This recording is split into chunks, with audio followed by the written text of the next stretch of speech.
Welcome to Sunday Showers from the Source. My name is Patrice Hunt, and thank you for joining me this Sunday. This episode might be a little more noisy than usual because the kids are home. We have my in-laws are here, so everybody's here, like behind the scenes, living their lives while I'm sitting here recording this. But I want to thank you so much for taking time out of your holiday season to join me this Sunday, the Sunday after Christmas, the first Sunday after Christmas. And so I just want to thank you for joining me again. This past year has definitely, and I've talked about it a lot on the podcast. So if you've ever seen any episode, this is probably not a surprise to you. But if it is your first, this past year has been a struggle for my husband and I. Just like financially, we own a business, and things haven't really been going the way we planned or the way we anticipated it. And we've been definitely like praying for God's hand over our lives and over our business and things like that. And he has definitely been providing like manna from heaven for us. Like he's definitely been sustaining us through it all. But the interesting thing is that we'll pray, like we're praying for like the big fix, like for it to be fixed for once and for all. And it hasn't happened yet. And so it can kind of get just like a little we can sometimes get a little impatient, or we can kind of start to feel like, well, is God really working? Does he hear my prayers? Does he care? And things like that. And so we have to just always trust. And that's definitely something that we've learned before. And we're actually having the opportunity during this season to just like really put it into practice with having to like remember to trust God, and with having to remember that just because we can't see him at work, it doesn't mean that he's not at work. So today's episode is called The Invisible Hand of God, Trusting God in the Unseen. So one funny thing is that my daughter, well, first I want to introduce you to someone. This, is one of many of my grandchildren. Her name is Kaya Olivia Hunt. And oh, she is a beautiful silicone baby.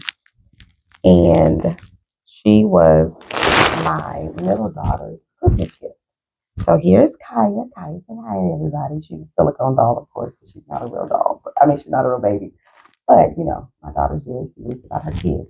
But Kaya is a silicone baby. And my daughter has known that we have been dealing with things like financially I think Kaya's on my microphone, um, for, a little time now. So there were, so all our kids kind of knew that there have been things in the past year that we usually would do that we can't do and things like that. And so I think my middle daughter was just like hoping that this would be something that she got for Christmas, and she was trying to make it like do it on her own. So she was like saving up her money, and so she would ask me to please, like, can we just please look on Amazon at some silicone dolls? And so we would look at them, and this one in particular is the one that she wanted, but it was kind of out of her price range from what she had saved. And so she was trying to figure out, like, how can I get enough money to get this doll? And she was just like really trying to figure this out. And then she would ask me every night that we were like at bedtime, can we look at silicone dolls? Can we look at silicone dolls? Can we look on Amazon at silicone dolls? And she really wanted this size doll because it's like a more realistic size and everything.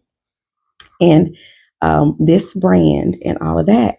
But it was just so much. It was too much for her, like what she had saved. And like her sister and brother had asked, oh, can we go to the store and buy some stuff with some money they had gotten like for Christmas and for good grades and things like that. Well, when she went, she was not spending no money. We went to Dollar Tree, and that's where she got all her stuff from. Because what I didn't know then was that in her mind, she was calculating how much money, like, I want to buy this doll, and I don't want to spend all my money on this other stuff when I could spend it on what I really want.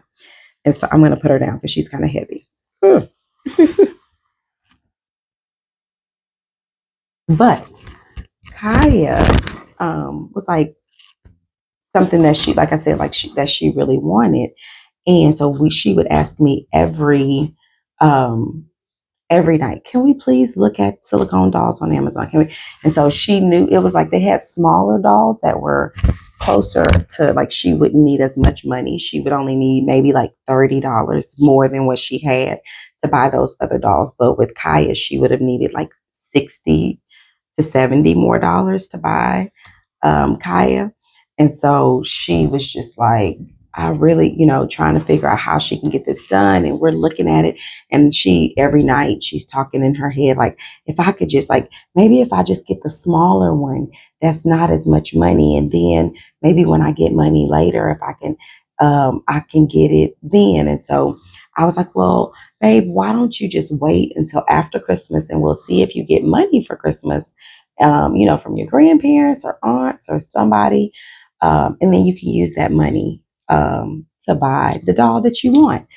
But she just was like, okay, but she really wanted the doll. But what she didn't know is every time we're looking at this doll, like, I think I bought this doll in like the end of October, beginning of November. But every time she's asking me every night to look at this doll on Amazon, and she's hoping for it, wanting it, trying to figure out how she can make it happen, how she can get it within her own power. What she did not yet know was that I, as her mother, had already purchased the doll. I had already purchased it. I had already had it packaged up. I had already had a plan for her, a whole unboxing with like my neighbors gave us clothes. I mean, not my neighbor, our friends gave us clothes because they had just recently had a newborn. So they gave us clothes that they had used. My neighbor gave us, somebody gave us diapers. My neighbor gave us a bottle. And so, her grandmother had bought her some outfits, some new outfits for the baby and all this. And we were going to have this big unboxing for her for Christmas with this doll.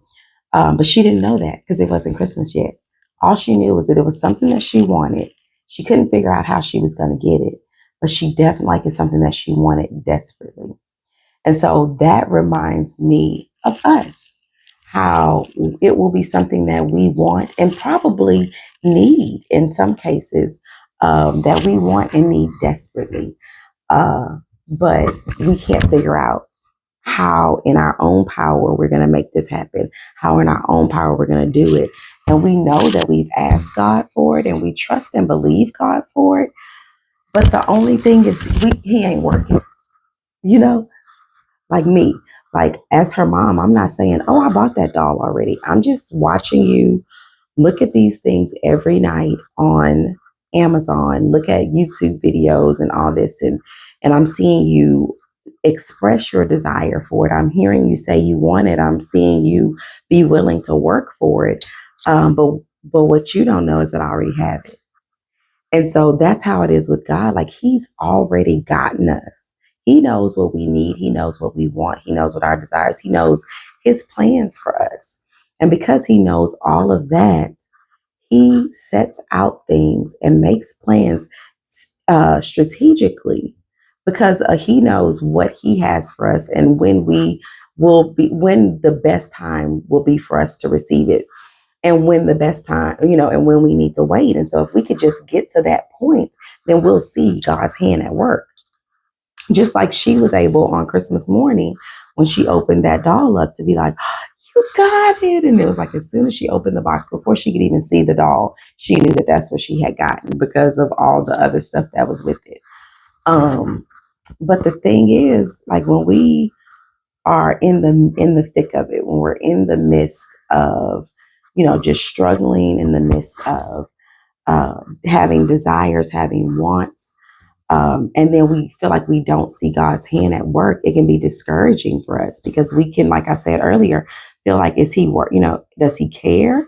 Um, is he really doing anything on my behalf? And I just want to encourage you that just like I, as my child's mother, knew that this was something that she wanted, and I worked everything out in the background without her knowledge to make this thing happen, to give her what it is that she wanted. God, as our Father, knows what we need. He knows what we desire, but what he also knows is he knows his plan for us. He knows what he wants us to be, where he wants us to go, and what he has for us. And if we're being honest with ourselves, we'll realize that what God has for us is 100 times better than what we could ever imagine or what we could ever desire on our own.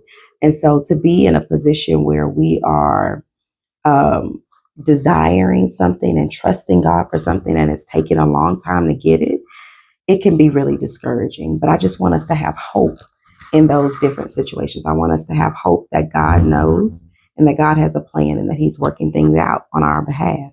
And what we have to do is we just have to trust God. We have to figure out how to cultivate trust in God's plan, even when we don't see how He's working it out, even when we can't see His hand and His handiwork at work in that point in time. Because what happens is we are in our own mind, in our own eyes, and we see or we don't see how things are going to work out. But the amazing thing about God is He can do the impossible. He can work miracles. And so when He does what He's doing, He's behind the scenes making sure that this happens, and this happens so that that can happen, so that you can be blessed in the way that He has set out for you to be blessed, and so that He can supply the needs in the way that He has for you to, He has already planned. I'm sorry, my foot got stuck. My foot was uncomfortable. In the way that He's already planned to supply them. And what we have to have is trust. We have to trust that God hears us. That when we pray and when we ask God to be at work in our lives, that He is not an idol. He is not a God that does not have ears to hear. He is not a God that does not have the capabilities to answer our prayers. That He can hear our prayers and He can answer them. And so we have to have a trust and a hope in Him. And because you can't have trust, you can't really have hope without having trust in Him. And so what we have to first cultivate is a trust in Him, trust and know that who He is. And a good way to have trust in who He is and hope in our situation is to look back over what we've been through in the past and see how He's worked things out in those point in times. And one of the, I've talked about it on the podcast before about how there was a time before years ago when my oldest daughter, we had just had her. She was not even one yet, and my husband lost his job. And we thought that, we were both degreed people, and we thought that maybe he would be out of work for a couple of weeks or something. But the only thing is that this was during the economic turn down when just like the banks collapsed and just everything went haywire.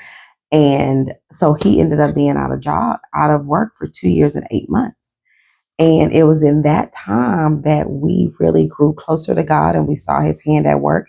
And the way that He sustained us gave us the ability to really have trust and hope in Him. So now when we've gone through this time, we have had the opportunity and the ability to look back at what He did in our life over 10 years ago. Well, probably like 12 years ago now. So we have that ability to go back and look and see His handiwork then, and it gives us hope for the now. And that is an amazing ability that we have. And so when God, when you're in a situation, one way that you can, where you're waiting to hear from God and you feel like, is He answering or is He not answering? Oh, like just look back. Look back over all the times in your life when you needed Him to step in, and He has stepped in. And it might not have looked like you thought it would look. It might not have been in the time frame you would have desired it to be in, but you can see that his hand was at work the whole time. I think I used the analogy of this in another episode. My oldest daughter has been learning how to drive, and so she drives not very often, but a couple of times. She drives to the places she wants to go to. We'll say that. But she turned 16, but she still hadn't had her driver's license. And so if I would have bought her a car for her 16th birthday, how so many other parents buy their kids cars for their 16th birthdays. But if I would have brought her a car for her 16th birthday when she was not comfortable driving by herself, when she did not have her driver's license, that would have been irresponsible because It would have just been a car that I'm paying on sitting in my driveway because she wasn't going to be driving it without a driver's license and without being sufficient and confident in her driving abilities.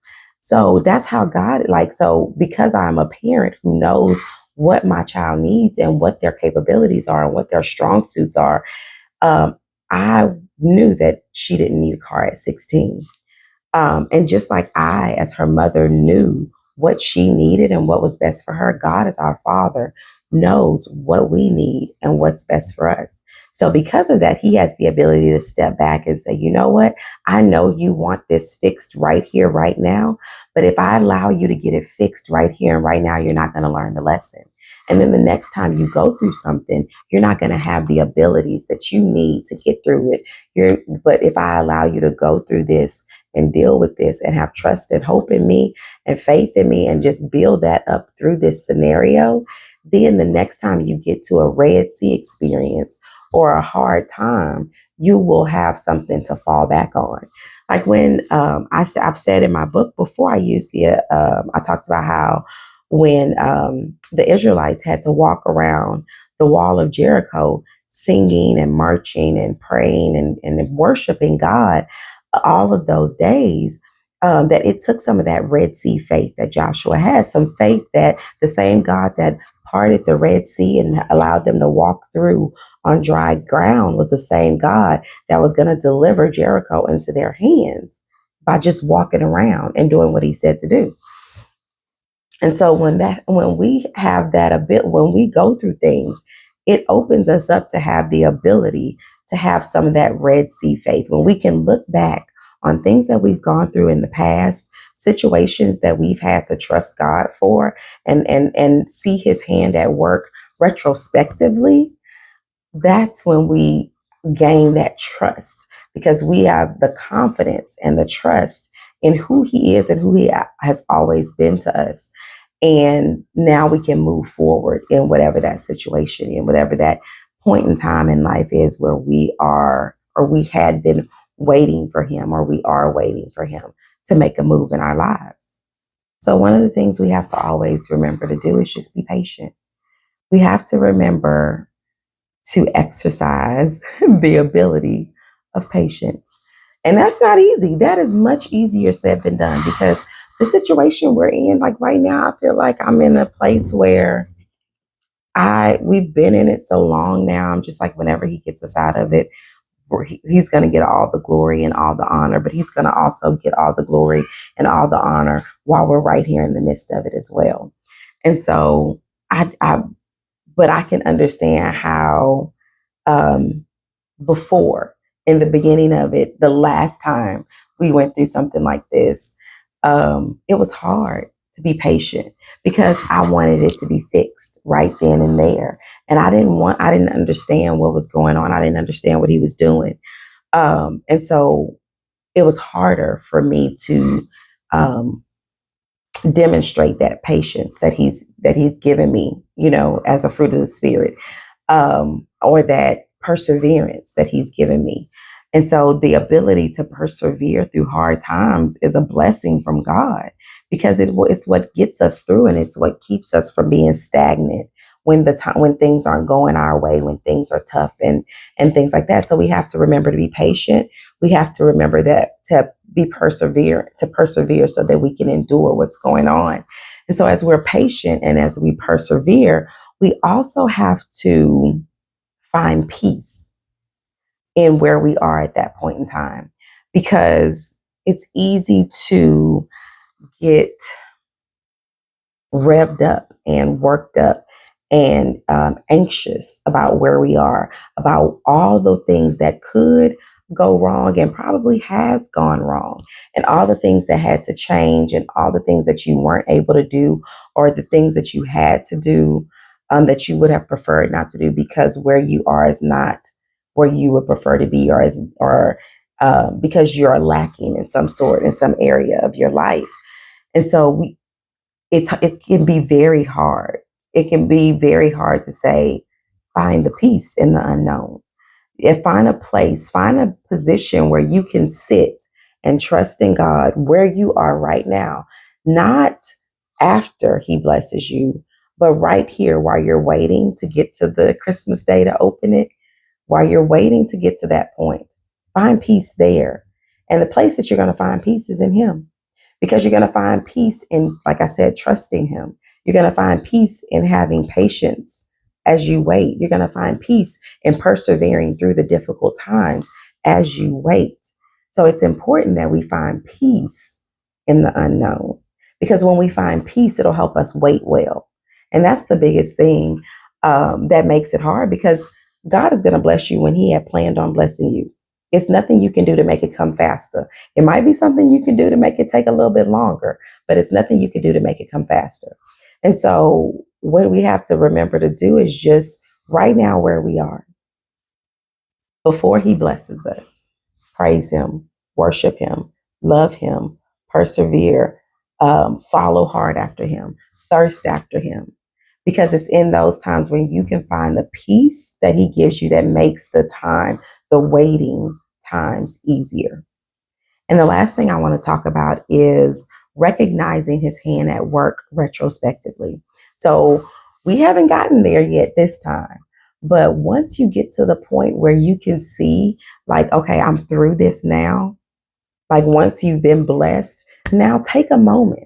Once I think that after that first time, I just sat down and I looked at all the ways that He orchestrated things. Like, we went here, we went there. Then my husband got a job with this company. Then he got a job with that company. Then he got a job with that company.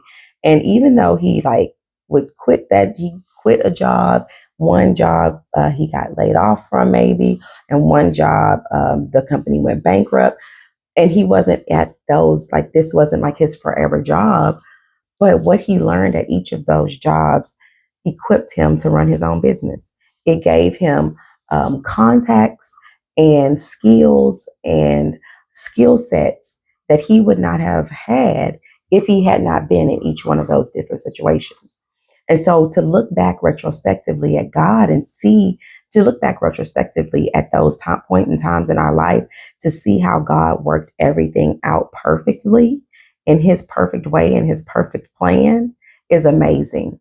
And that helps with the next time you get to a situation and you have to trust and have hope and patience and persevere in these different areas of your life.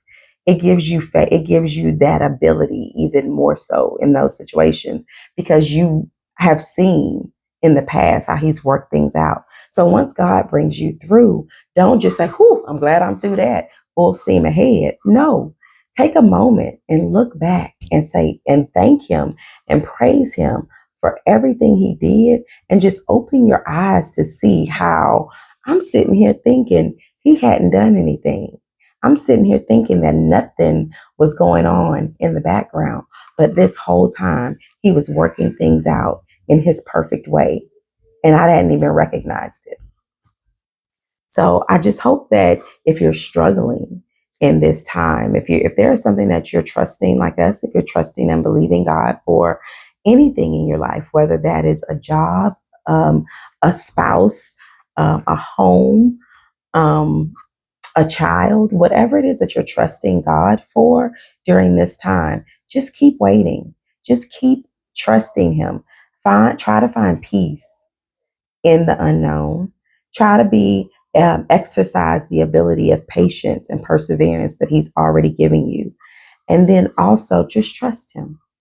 Trust and have hope that even though you can't see His hand at work, that He's still working it out. So, oh, Kaya and I want to thank you so much for joining us this Sunday. And we'll be praying for you. And we hope we'll see you next Sunday on Sunday Showers from the Source. Bye. Say bye, Kaya.